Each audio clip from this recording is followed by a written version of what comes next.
Hello guys నమస్తే. మీరు వెళ్లే హాస్పిటల్లో ఒక డాక్టర్ ఫిజికల్లీ హ్యాండిక్యాప్ అయితే మీరు వాళ్ళ దగ్గర ట్రీట్మెంట్ తీసుకుంటారా? మీరు ఎక్కబోయే ఫ్లైట్ కి పైలట్ లేదా ట్రైన్ యొక్క లోకో పైలట్ ఫిజికల్లీ హ్యాండిక్యాప్ అయితే మీరు జర్నీ సరిగ్గా చేయగలుగుతారా? అసలు ఐపీఎస్ లోను డిఫెన్స్ సెక్టార్ లోను లేని డిసేబిలిటీ కోటా ఐఏఎస్ లో ఎందుకుంది అనేలా senior IAS officer Smita Sabharwal గారు డిఫరెంట్లీ ఏబుల్డ్ కోటాపై ఎక్స్ లో కామెంట్స్ చేశారు. ఇప్పుడు ఈ ట్వీట్ పై చాలా రచ్చ జరుగుతున్నా అసలు డిఫరెంట్లీ ఏబుల్డ్ కోటా ఎక్కడ ఉండాలి, అసలు ఈ ఇష్యూ ఎక్కడ స్టార్ట్ అయ్యిందో షార్ట్ అండ్ ఇన్ఫర్మేటివ్ గా మొత్తం చెప్పుకుందాం. ఈ డాన్స్ ని చూడండి. ఇతను IAS officer, but differently abled కోటాలో ఆ జాబ్ వచ్చింది. అసలు ఇతను డిఫరెంట్లీ ఏబుల్డ్ అని మీకు అనిపిస్తుందా? కానీ యూపీఎస్సీ ఎగ్జామ్ లో ఈ కోటాలోనే జాబ్ సంపాదించారు ఈ సార్ గారు. వీరినే కాదు, ఇతను ఆసిఫ్ ఒక ఐఏఎస్ ఆఫీసర్. ఇతను పేరెంట్స్ ఇన్కమ్ ను తక్కువ చూపించాడు. తీనా డాబీ, రియా డాబీ వీరిద్దరూ పేరెంట్స్ ఐఏఎస్ ఆఫీసర్స్ అయినా వీరికి రిజర్వేషన్ కోటాలో యూపీఎస్సీ లో సెలెక్ట్ అయ్యారు. నిఖితా కండల్వర్ విజిబుల్ డిసేబిలిటీ కోటాలో ఈమెకు జాబ్ వచ్చింది. కానీ ఈమె డ్రైవ్ టెస్ట్ ఎంత ఈజీగా చేస్తున్నారు చూడండి. వీరందరికీ కూడా రిజర్వేషన్ కు అర్హత లేదు, అయినా కూడా జాబ్లు కొడుతున్నారు. ఇంకా రీసెంట్ గా దుమారం రేపుతున్న ఐఏఎస్ పూజా కేత్కర్ కోసం మీలో చాలా మంది వినే ఉంటారు. మేడం గారికి యూపీఎస్సీ లో ఓబీసీ నాన్ క్రీమీలేయర్ కోటాలో ఇంకా విజిబుల్ డిసెబిలిటీ కోటాలో జాబ్ వచ్చింది. నాన్ క్రీమీలేయర్ అంటే ఆ క్యాండిడేట్ యొక్క పేరెంట్స్ యాన్యువల్ ఇన్కమ్ 8 లక్షలు దాటకుండా ఉండాలి. అయితే పాపం ఈ పూజా కేత్కర్ గారి ఫాదర్ కి అంత ఇన్కమ్ లేదంట.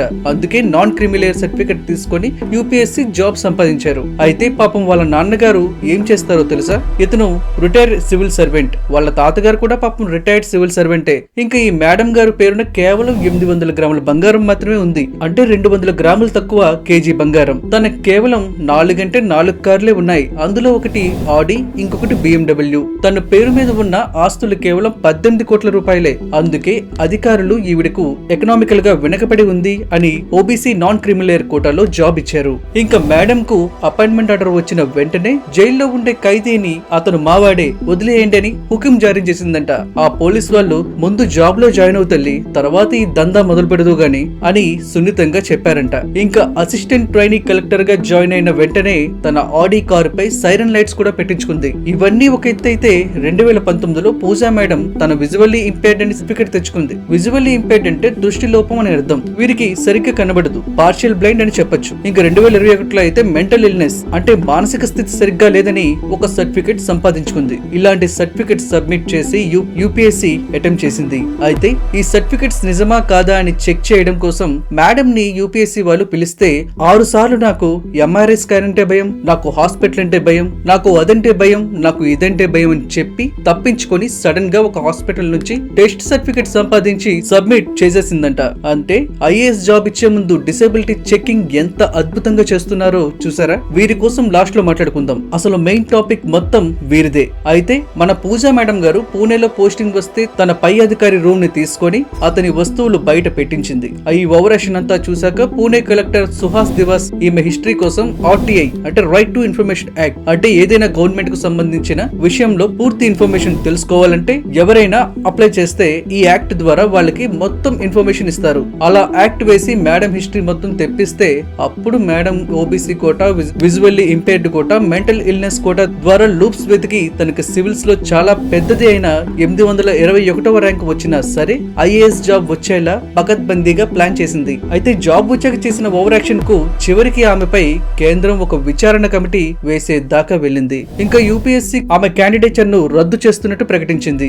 అయితే ఈ టాపిక్ ని బేస్ చేసుకుని ఐఏఎస్ ఆఫీసర్ స్మితా సబర్వాల్ గారు మనం స్టార్టింగ్ లో చెప్పుకున్నట్టు ట్వీట్ చేశారు. ఇది ఎలా ఉందంటే పంటలో కలుపు వచ్చిందని పంట మొత్తాన్ని తీసేయాలని, ఇంకా కాలికి ముళ్ళు గుచ్చుకుందని కాలినే తీసేయడం అని అనేలా ఉంది. ఎందుకంటే నిజంగానే డిఫరెంట్లీ ఏబుల్డ్ అయ్యి ఎన్నో అద్భుతాలు చేసిన వారిని మనం ఎంతో మందిని చూస్తున్నాం. ఇతను సురేష్ అద్వానీ, దేశంలోనే బెస్ట్ మెడికల్ ఆంకాలజిస్ట్ అంటే క్యాన్సర్ కు ట్రీట్మెంట్ చేసే డాక్టర్. ఇతనికి పుట్టుకతోనే పోలియో వలన తన 2 కాళ్ళు లేక వీల్ చైర్ లోనే ఎంతో మందికి ట్రీట్మెంట్ చేశారు. ఇంకా ఈవిడైతే నెక్స్ట్ లెవెల్. ఈమె పేరు జెసికా కాప్స్. 2 చేతులు లేకపోయినా ఫ్లైట్ నడుపుతున్న ఒక లైసెన్స్డ్ పైలట్. వీళ్ళను చూసి ఎంతో మంది వికలాంగులు మోటివేట్ అయ్యి ఇన్స్పైర్ అయ్యి కాన్ఫిడెన్స్ తో ఐఏఎస్ లోను ఇంకా వాళ్ళు పని చేయగలిగే చోట రాణించాలని కష్టపడుతుంటే ఎంతో రెస్పాన్సిబుల్ పొజిషన్ లో ఉన్న స్మితా సబర్వాల్ లాంటి ఆఫీసర్స్ ఇలా మాట్లాడితే ఎలా ఒప్పుకుంటాం?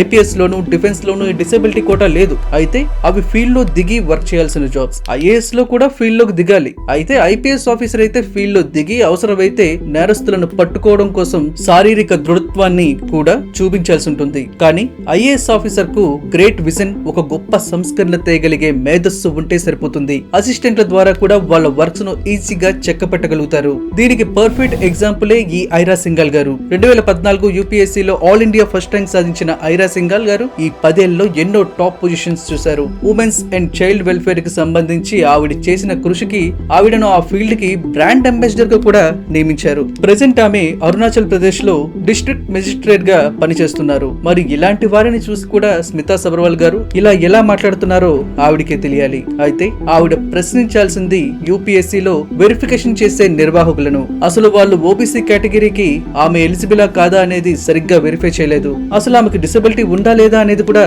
వాళ్ళు సరిగ్గా వెరిఫై చేయలేదు. అసలు ఆమె 6 సార్లు ఎందుకు రాలేదు అనే డౌట్ కూడా వాళ్ళకి రాలేదు. వీరిపై యాక్షన్ తీసుకొని నెక్స్ట్ జరగబోయే ప్రతి ఎగ్జామ్ లోనూ ఎలిజిబిలిటీని చాలా స్ట్రిక్ట్ వేలో చూడాలి. అప్పుడే ఇలాంటి పూజాలు గాజులు వేసుకొని చీట్ చేయడానికి రారు. That's it. మా వీడియోస్ ద్వారా సోషల్ అవేర్నెస్ క్రియేట్ చేసి ఎంటర్టైన్మెంట్ వేలో నాలెడ్జ్ ఇంకా వాల్యుబుల్ ఇన్ఫో ఇవ్వాలనేదే మన ఛానల్ లెక్క. తప్పులు ఉంటే క్షమించండి. వీడియో నచ్చితే లైక్ చేసి సబ్స్క్రైబ్ చేయండి గైస్. Thank you. జై హింద్.